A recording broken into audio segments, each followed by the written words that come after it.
आज तो विशेष तौर से अनुसूचित जाति सेल की जो हमारा संगठन में पार्टी में एक सेल है एससी सेल, उसके पदाधिकारियों की और कार्यकारिणी की घोषणा करने के लिए आज की मीटिंग बुलाई गई है। और हमारे जहां ज़िले के अध्यक्ष INLD के अनिल तंवर जी हैं, वहीं एससी सेल के संयोजक और प्रेसिडेंट रामनिवास कोड़े खां जी हैं।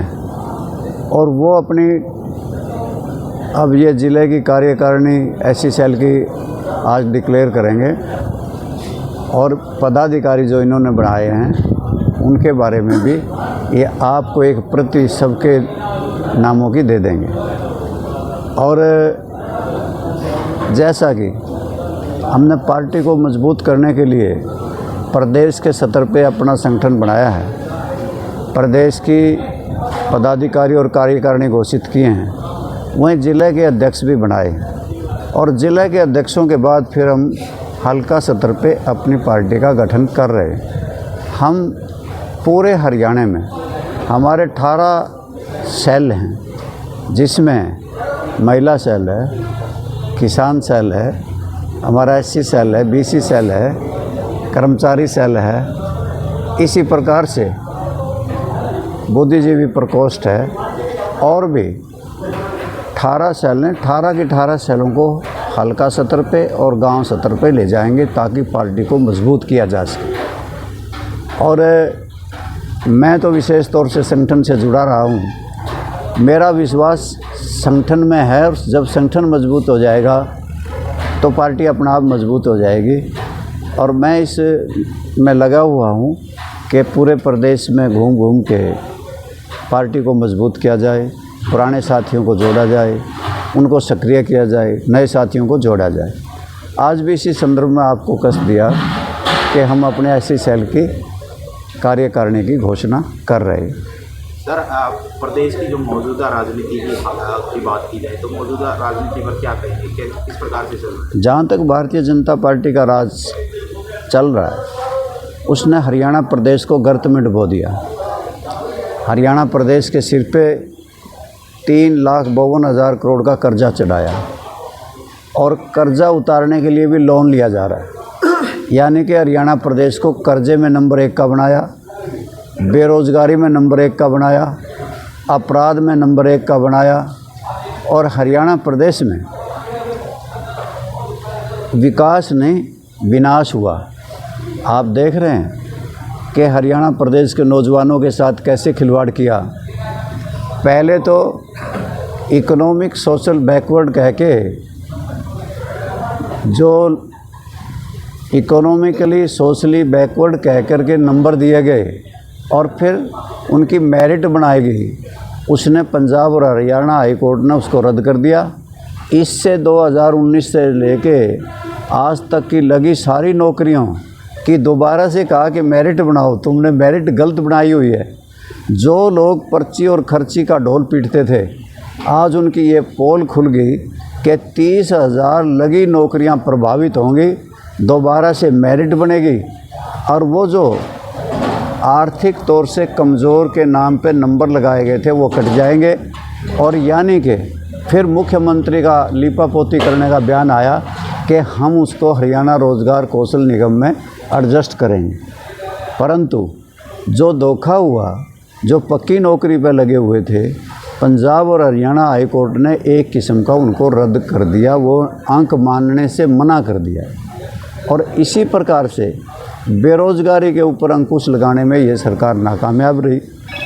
और यहाँ तक कि जिस प्रकार से पहलगांव की घटना हुई थी, हमारे सैलानी पर्यटक वहाँ गए थे, निर्दोषों पे किस प्रकार से आतंकवादियों ने हमला कर दिया था, 29 मौत के घाट उतार दिए थे, जिसकी वजह से पूरा देश चिंतित था और ये मांग कर रहा था इस बात का बदला लिया जाए।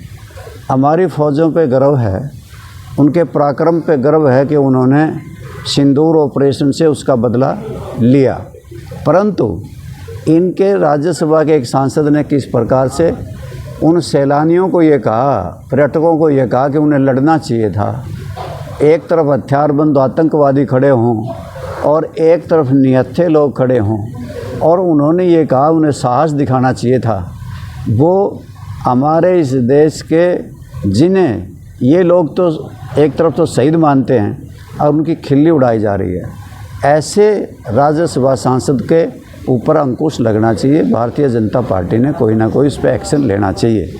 बीते दिन रामचंद्र जांगड़ा ने भी टिप्पणी की है शहीद परिवार के लिए। सर, भाजपा कह रही है कि ऑपरेशन सिंदूर का जो प्रचार प्रसार है और जो अब सिंदूर घर घर पहुंचाने का काम भाजपा करने वाली है, ये पॉलिटिकल माइलेज लेने के लिए ऐसा करते हैं कि पराक्रम शौर्य जिस पे हमें नाज है वो तो हमारी मिलिट्री और सेना ने दिखाया, और ये खामखा की वाहवाही लूट रहे हैं। सिंदूर घर घर भेजने की जो बात की जा रही है, बहुत से लोगों ने बयान इनके बारे में दे दिए हैं। मैं समझता हूँ इनको इस प्रकार का कोई हक नहीं है कि इसकी पॉलिटिकल माइलेज लें। ये देश की इज़्ज़त का सवाल है, हमारे शौर्य और पराक्रम का, फौजों का सवाल है कि हमारे फौजें लड़ी हैं, ये कौन से सरहद पे गए थे। तो क्रेडिट ले रहे हैं जी, कल अपना बिहार में सवाल पूछ रहे हैं। जैसे सिंदूर सवाल पूछने लग रहा हूँ। सिंदूर सुहाग की निशानी होती है, और जैसे किसी और का सिंदूर महिलाएं लेंगी, ठीक है। ये तो उन महिलाओं ने सोचना है जो जब देने वाले जावें तो उनसे उन्हें पूछना चाहिए कि आप किस कैपेसिटी में किस के कह के हमें सिंदूर देने आए हो। भारतीय जनता पार्टी के लोगों ने भी सोचना चाहिए वो किसको सिंदूर देने चले। हरियाणा में आपराधिक घटनाएं बढ़ रही है।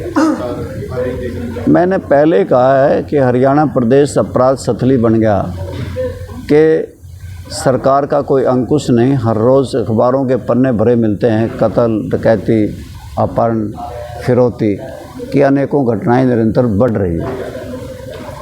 बेरोजगारी का बड़ा सवाल है, सीटी को लेकर भी लगातार बयान आ रहे हैं, दिलवाएंगे। सीटी का भी कई बार पोस्ट, कोई ऐसा इख्तियार करने वाले हैं जिस तरीके से SYL को लेकर लड़ाई। सीटी का भी कई बार पेपर पोस्टपोन हुआ, कई बार उसके बारे में हिदायतें हुई। कल भी उनका पोर्टल बंद हो गया था और लोग भटकते फिरे। जब सीटी का पेपर होलेगा तब माना जाएगा। अभी तक तो फार्म ही अप्लाई करने के लिए कहा गया और उसमें भी विघ्न था कि पोर्टल बंद रहा।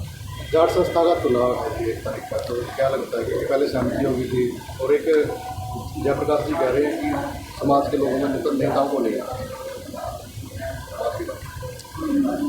जहाँ तक मैं इस बात के ऊपर ज़्यादा लंबी चौड़ी टिक्का टिप्पणी नहीं करता कि जाट संस्था के बारे में जिन लोगों को पता होगा कैसी संस्था थी, किसने इसको आगे बढ़ाया, लोग ही चश्मदीद सबूत हैं। और चुनाव हो जाएगा, कोई नहीं, ये जो छोटा मोटा इलेक्शन है इसके बारे में कोई ज़्यादा बड़ी बात। पानी को लेकर इनेलो ने संघर्ष किया था, सरकार ने भी कहा कि इनेलो जो संघर्ष वाली पार्टी है, आगे संगठन पे पूरा जोर दिया जा रहा है। आगे की और किस प्रकार की पार्टी पहले से ही लड़ाई लड़ती रही हरियाणा के अधिकारों की। कई साथी आपके पत्रकार गवाह हैं, आज भी इसमें बैठे हैं, बहुत से नहीं रहे इस दुनिया में। जब राजीव लोंगोवाल समझौता हुआ था तब भी पानी कम किया गया था और हमारे 107 गांव हिंदी स्पीकिंग बिना दिए हमें हरियाणा प्रदेश को, चंडीगढ़ पंजाब को दिया जा रहा था। स्वर्गीय चौधरी देवीलाल ने न्याय युद्ध लड़ा जिसकी वजह से राजीव लोंगोवाल समझौता भी ठप हो गया था। और फिर 1994 में जमुना जल समझौता हुआ था, उसके खिलाफ भी चौधरी ओम प्रकाश चौटाला ने ट्रैक्टर यात्रा निकाली थी और वो भी लागू नहीं हो सका था। अब फिर भाखड़ा का पानी रोका गया, उसके लिए भी हमारी पार्टी ने ही संघर्ष किया, प्रदर्शन किया, धरने दिए। और इससे पहले भी सतलुज जमुना लिंक नहर का फैसला 2002, 2004, 2016 में जब आया तो 16 में हमने हरियाणा प्रदेश के लोगों को लामबंद करके जेल भरो आंदोलन चलाया था और वो बहुत पीक पे था। वो तो कुछ हमारी पार्टी में ही लोग इस प्रकार के बैठे थे जो हरियाणा में हमारी सरकार नहीं देखना चाहते थे। और अब जिस प्रकार से हमारा भाखड़ा का पानी बंद किया गया तो हमारी पार्टी ने ही संघर्ष किया। ये हरियाणा प्रदेश कुछ ऐसा प्रदेश अभागा सा लगा मुझे पानी के मामले में कि सतलुज जमुना लिंक नहर 1980 में बनके तैयार हो गई थी, 45 वर्ष हो गए, आज तक तो पानी की एक घूंट नहीं आई। और इसी प्रकार से एक नहर धक्के से खोदी गई थी, मेरे मित्रों ने बिना मंजूरी के 2007 में बनके हांसी बुटाना नहर तैयार हो गई थी। मैं तो कहता रहा इसकी मंजूरी ले लो, CWC से मंजूरी लो, मैंने कहा BBMB से मंजूरी लो, परंतु तत्कालीन सरकार वजिद थी कि उन्होंने इस नहर को खोद दिया और उसमें एक पानी का टोपा आज तक देखा है कि कभी भी नहीं आया होगा। हांसी बुटाना नहर में दादूपुर नलवी नहर बनाई गई थी, उसको भारतीय जनता पार्टी ने बंद कर दिया, यानी कि एक नहर इन्होंने बंद कर दी, दो अपने आप ही बंद पड़ी हैं। आखिर ये नहरें खोदी क्यों जाती है? कमीशन खाने के लिए, रिश्वतखोरी के लिए। जब तक इनको पूरी तरह से सारी कानूनी पेचीदगियां दूर ना कर ली जाएं तो खोदने का प्रश्न ही पैदा नहीं होना चाहिए। हरियाणा प्रदेश की सरकार ने एक क्यूसेक भी पानी नहीं बढ़ाया। पानी बढ़ता तो SYL में आता, पानी बढ़ता तो हांसी बुटाना नहर में आता, पानी होता तो दादूपुर नलवी नहर क्यों बंद करी? तो यानी कि हरियाणा प्रदेश को तो इन्हें पहले ही प्यासा मार दिया। इनके राज्य में तो भाखड़ा का पानी भी हमसे छीन लिया गया। रेणुका, केशाव और लखवार डैम अभी तक पूरे नहीं हो सके, जिनके से हमें 3200 क्यूसेक पानी मिलना है। उस पर सरकार ने निगाहें दौड़ानी चाहिए, उस पर प्रयास करने चाहिए, वो जल्दी से जल्दी बने ताकि हरियाणा प्रदेश के लोगों को जमुना में 3200 क्यूसेक पानी मिल सके। तो तभी संभव हो सकेगा जब रेणुका और केशवाऊ और लखवार डैम बन जाएंगे।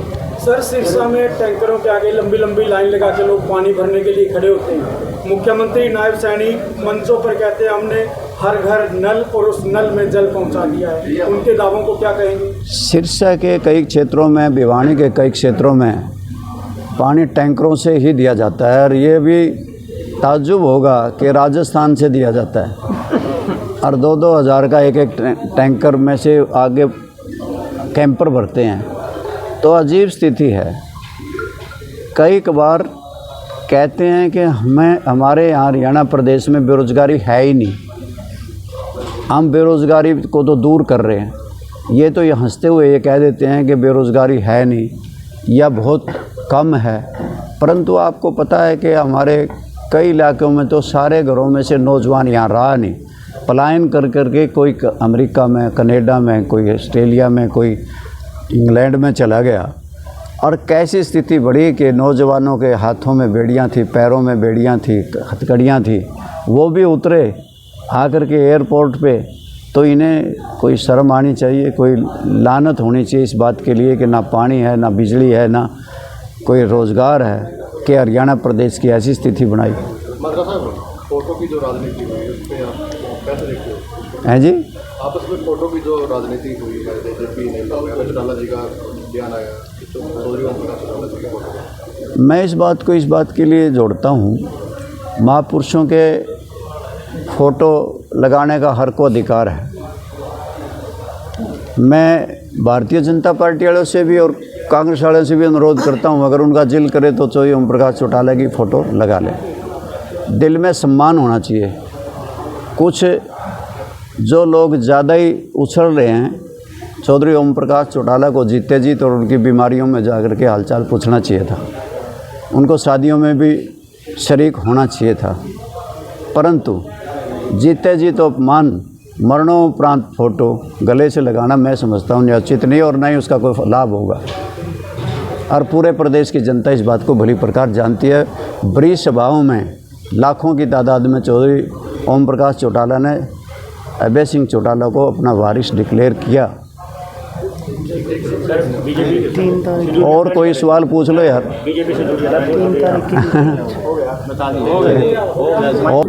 आप किसी का नाम लेके मैं लूँगा नहीं, चाहे तुम कितने भड़का लो मुझे। सवाल तो मैं नाम से लिया जाएगा। नहीं भैया, आप लोगों को भी एक कांग्रेस का नेता है, आप कह सकते हो, कह लो। कहा कि घर की लड़ाई को पहले सुलटा लो और पानी तो बाद में भी लाया जा सकता है, जबकि पानी बंद करने वाले आप। हम किसी के कहने से अपनी चाल को नहीं बदलेंगे। जो हमारी पार्टी की चाल होगी, नीतियाँ होंगी, हम किसी के कहने से बदलने वाले नहीं हैं। पानी के मुद्दे को लेकर के प्रदेश की जनता भली प्रकार जानती है और मैंने आपको सिस्टेमेटिक ढंग से हर मुद्दे के ऊपर, पानी के मुद्दे पे विचार अपने आप से साझे किए हैं। और मैंने ये भी कहा है आपको कि पानी की ही तो लड़ाई थी, चौधरी देवीलाल ने न्याय युद्ध लड़ा था। जमुना जल समझौते के खिलाफ चौधरी ओम प्रकाश चौटाला ट्रैक्टर यात्रा नारनौल से लेकर चंडीगढ़ तक गए थे, जन जागरण अभियान हुआ था। 2016 में जब फैसले आए थे सुप्रीम कोर्ट से SYL के, तो जेल भरो आंदोलन अभय सिंह चौटाला ने चलाया था। अब भाखड़ा का पानी अगर कट गया था, कम हो गया था, 9000 क्यूसिक से 4000 क्यूसिक कर दिया गया था, तो हमने ही तो प्रदर्शन किए थे, वो भी कर सकते थे। वो तो कोठियों में बैठे रहे, बातें बातें में, बड़ी करतूतें बड़ी जिठानी। एक और है, एक तो हमारे 80 साल के अपने ज़िला के प्रधान है, वो अपनी लिस्ट आपके सामने रख देंगे। और एक आपके साथ एक और बात साझा करनी है। जैसे कि अध्यक्ष जी ने बताया, और अध्यक्ष जी हमारी पार्टी को दिन प्रतिदिन मजबूत करने के लिए हमें दिशा निर्देश देते हैं। उसी कड़ी में आने वाली 3 तारीख को 3 बजे इसी जगह है हमारी प्रदेश के अध्यक्ष तनुजा जी और महिला की राष्ट्रीय नेत्री सुनैना चौटाला जी महिला की मीटिंग लेने के लिए यहाँ आएंगी। तो मैं आपके माध्यम से तमाम जिलावासियों को और आपको भी निवेदन करता हूँ कि आप सभी यहाँ पर पहुँचें। 1 मिनट इसकी तो सुनो, नहीं कह देंगे यहीं बोलेंगे। बताएं सर। इनेलो पार्टी ने जिले की कार्यकारिणी जो मेहनती कार्यकर्ता है, दिन रात इनेलो के लिए काम करते हैं, हम उनको उनकी कार्यकारिणी घोषित कर रहे हैं अब। और हम जो भी कार्यकर्ता बनाए हैं वो चौधरी देवीलाल की नीतियों से पार्टी को आगे बढ़ाएंगे।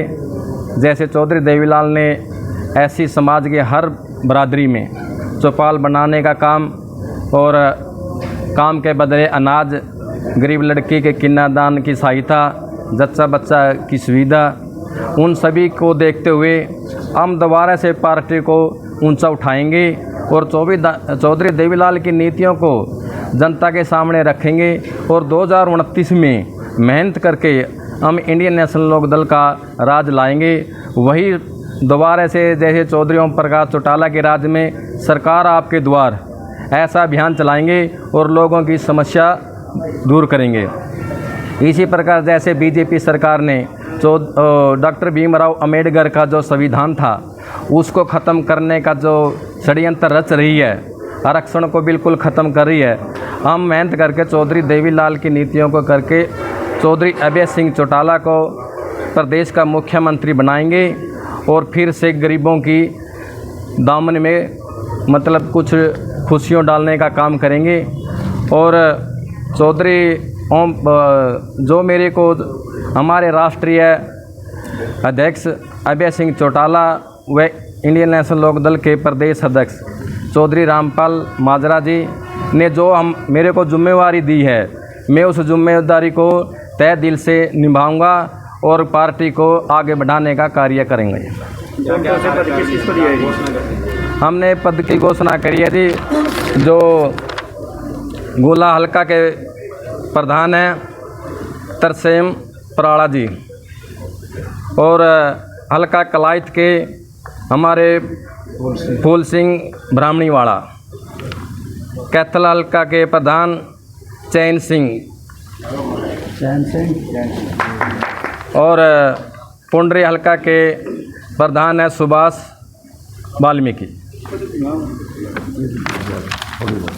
और वरिष्ठ उपाध्यक्ष हैं रोहतास बेदी जी, उपाध्यक्ष हैं रमेश कुमार जी, उपाध्यक्ष गुरनाम सोंगल जी, उपाध्यक्ष पवन दुमाड़ी जी, अध्यक्ष रामपाल पाई जी वाल्मीकि, उपाध्यक्ष संजय अजवाणा, उपाध्यक्ष दर्शन बूढ़ाखेड़ा।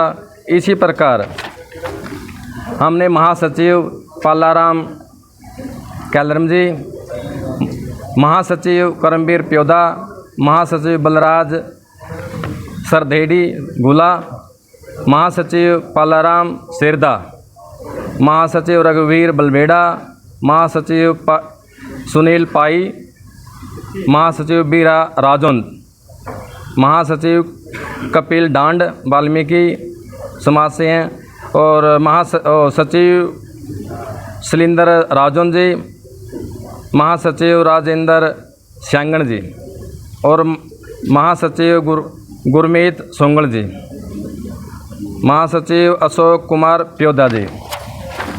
इसी प्रकार संगठन सचिव है मोहनलाल बड़सिकरी कलां जी, सचिव अजय कैथल जी, सचिव बलवान वार्ड नंबर 31 से, सचिव चुन्नीलाल वार्ड नंबर 4 से, सचिव कृष्ण सिसमोर, सचिव मेहताब बाता, सचिव दयानंद किठाणा जी, सचिव नरेश खेड़ी सिरका, सचिव राहुल सिसमोर, सचिव रामदिया डलोता, सचिव सतपाल प्योदा जी और कोषाध्यक्ष हमारे सतपाल पिंजोपरा जी, प्रचार सचिव रमेश कुमार बलबेड़ा जी, प्रचार सचिव बलराज सदरेडी जी, प्रचार सचिव जगमाल फरल जी और प्रचार सचिव मुकेश गुलियाना जी।